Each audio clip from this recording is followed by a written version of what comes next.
fun, energetic. Yeah. What are you looking for? Yeah, casual. Yeah, casual. Let's have a nice, yeah, Chat. you got it. All right, 3, 2, 1. Welcome back to the NFL Alumni's continuing coverage from Super Bowl 59. I'm Bram Weinstein. We're presented by Pacera. Better is possible. Here's Jeb Terry, an alum himself. That's right. 49ers, Buccaneers, right? That's exactly right. Now CEO of Cosm, which I'm going to have you describe because I think it's better to be experienced than to really talk about it. But I think you will do better justice than I can to try to explain what Cosm is, which is maybe the most remarkable sports bar, if you'll take that as a description, that I've ever seen in my life. Look, I don't love it be called a sports bar, but sometimes you got to lean into what people call place. it. It's the best sports experience ever. Yes, okay. Right? If you look at this and you see the watch party phenomenon that's been going on historically, where fans are gathering, watching, cheering, we leverage technology to have the world's best version of that. Yeah. So call it a sports bar, call it a virtual venue, just call it Cosm. And that's what we want it to be, and it's about experiencing. Really, words are hard to describe, and so now leveraging what the fans feel and hopefully tying our brand to that is what we're focused on. So how old is Cosm now? When did the first one launch? So we started in 2019 building the business and had a series of transactions to buy some companies and tech and build. And we opened our first venue last year. It's been about 5 months. The pandemic got in the way and probably slowed things down a little bit. So I don't know. We closed on the first business. It was a public company. We took it private on March 6, 2020, April 6, 2020. So week 3 of the pandemic.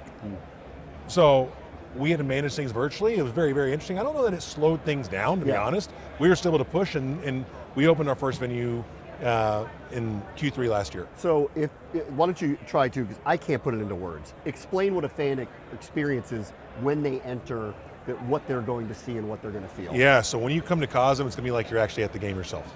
We leverage a massive LED dome, so up over your head and around you, with a really great seating bowl, and we have live camera feeds from venues globally. For football, we have 7 cameras in the stadium this weekend doing that. Typically, it's a 4-camera setup. So you have below the goalposts, we have on the golf cart that's going side to side, and a high wide. And so you always have a really great perspective. And then you have hundreds of fans within the dome as well, cheering with great hospitality. So think like the club section at a stadium or arena. Think about that kind of high-touch hospitality, but you're in on your the own venue. sideline. Yeah, but you're on the sideline with the best views. Yeah, it's really incredible. Why did you want to do this? What was the genesis of it for you? Well, look, my whole career post-playing has been about connecting things I love with business. And what am I going to build going forward? Because football, I was only in the league 5 years. What do I do next? Looking at what we as athletes are the world's best at football. There's really no way to describe it besides that we are the world's best at understanding that. So how do we leverage that to create business and post-playing careers? And that's been my through line. So mobile video app was my first foray into entrepreneurship, working with another NFL player, a guy named Ryan Neese. We built that business. We sold that business to Fox Sports. I went to Fox, was doing cross-platform innovation. And that's where I really expanded to understanding our business, right? How the broadcasters work, the teams, the various leagues, how you think about day parting and programming. Learned a lot there. And then so it was all these little beats from player to Fox and everything in between that informed what we did with Cosm. And then you get to the technology side of this. This is extraordinarily advanced technology. Can you kind of take me through that for you, how you got from where you were to building what is state of the art? Well, the key is hiring great technologists, right? And making sure that you're not afraid of tech. That's the biggest thing is because at the end of the day, when you're looking, what we can all agree to is the world's gonna be more digital and more immersive. Yeah. Right? Right. Next year, 5 years, 10 years.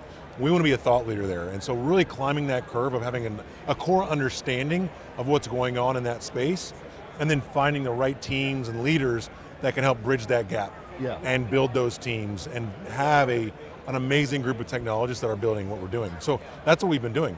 And that technology is the through line. So how can I, as a guy that is more of a business partnerships facing guy, but with this differentiated NFL experience, how do I combine that and build a team around this cross-discipline group to then leverage technology to do something great for the fan? How did you think about funding it to do this? This is going to be an expensive endeavor. It is. I see the pitch, I can see it, and someone goes, that's amazing. How much is that going to cost to do that? Yeah. Was it difficult to get from A to B in showing the vision, what you wanted it to be, and finding people to look at the bottom line and say, I do want to be part of something. Well, I mean, raising money is always a challenge, right? Depending on what the macro environment is, what you're selling, what you're doing. I've had to do it multiple times. With this business endeavor, I was fortunate. I partnered up with my capital partner and a guy named Steve Wynn, the I, not the Y. So he's not the casino, but a very successful entrepreneur himself out of Dallas, Texas. And he had trust in me, trust in the team, faith in the opportunity to help build this. And we built it incrementally, each step at a time. We didn't just throw a bunch of money on the wall and say, oh, is this going to work? Right? We used a methodical approach to buying businesses, rolling them up, right? Creating value every step of the way, and then understanding what can be done with the big vision intact. So it was really, we were able to mitigate the downside along the way, and then we recently raised outside capital for the first time last year, right on the cusp of our venues opening. And so now you can see it, touch it, feel it, and you're like, what is this? And it's weird to ask this question when you're standing in the middle of the future, which is what you've created here. Right. But I do want to ask you, since you've worked at Fox, you've worked in the NFL, you realize where this is all going. What are we talking about 10 years from now about how people are going to interact with sports, or the NFL for that matter? Look, if you talk about sports, our job as an industry, right, is to super serve the fan. How do we take the live game and the things that make that so special, the players, the logos, the teams, all the energy, but how do we make that more approachable, more accessible, and give fans a way to engage in that the way they want?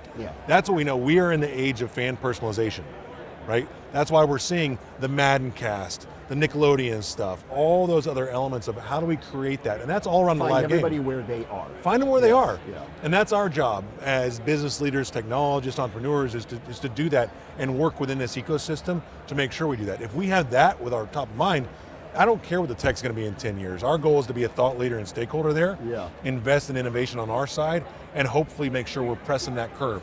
And if we take a partner-minded approach, we're going to be in a good spot. And look, at the end of the day, the reason we're able to have the success we've had is because I'm not cannibalizing the industry.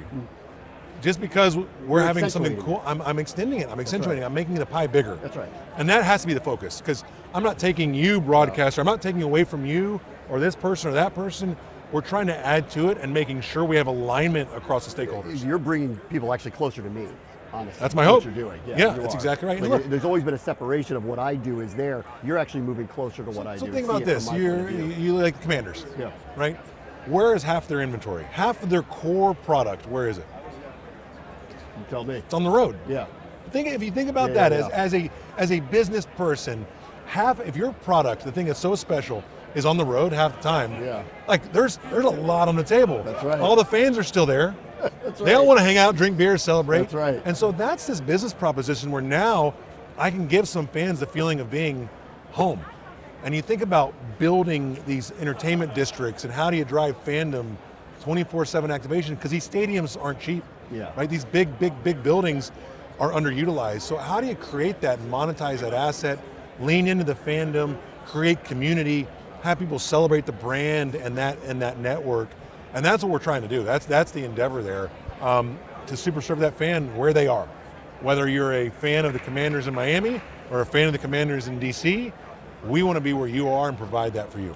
Before I let you go, we are speaking to NFL alumni. You are one. I am. Think back to your time in the NFL. What did you learn through that experience that's transferred over into your life post your football career? Look, it's so interesting. So when you're an athlete, all of us who play want to be Pro Bowlers, okay? We want to be Hall of Famers. Reality is we don't all get there. I'm a guy that didn't get there. You know what I mean? I had a chance to be pretty good. I had injuries. We all know the story, and I was able to scrape together being in the league for 5 years. But what you got to realize is when you're competing in the game, when you get out, you need to have an appreciation for what you've accomplished and understanding that you're the world's best at what you did. Right? Getting there is beyond an accomplishment. You're the cream of the crop. That's exactly right. And you have to have an appreciation for that, even if you left things on the table and didn't do what you really wanted to do.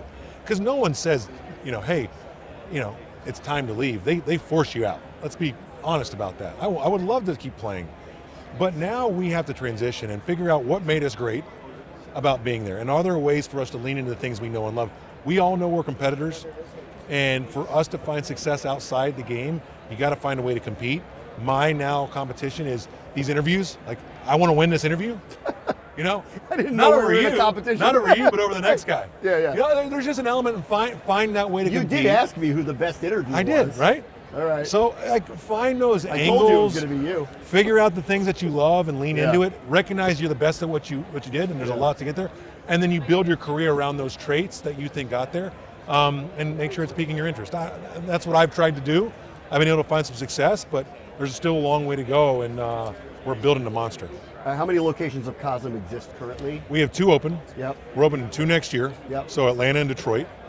These are endeavors. They can't just pop up really quickly. They take time. Yes. And I've got a full funnel right now, internationally, Yeah. domestically, of demand. And so hopefully it will be announced 3-4 more in the next few months. All right. Jeb, it was great seeing you. Thanks Love for it. coming on. I Enjoyed appreciate it. Thank you. Thank Yeah, you. appreciate it.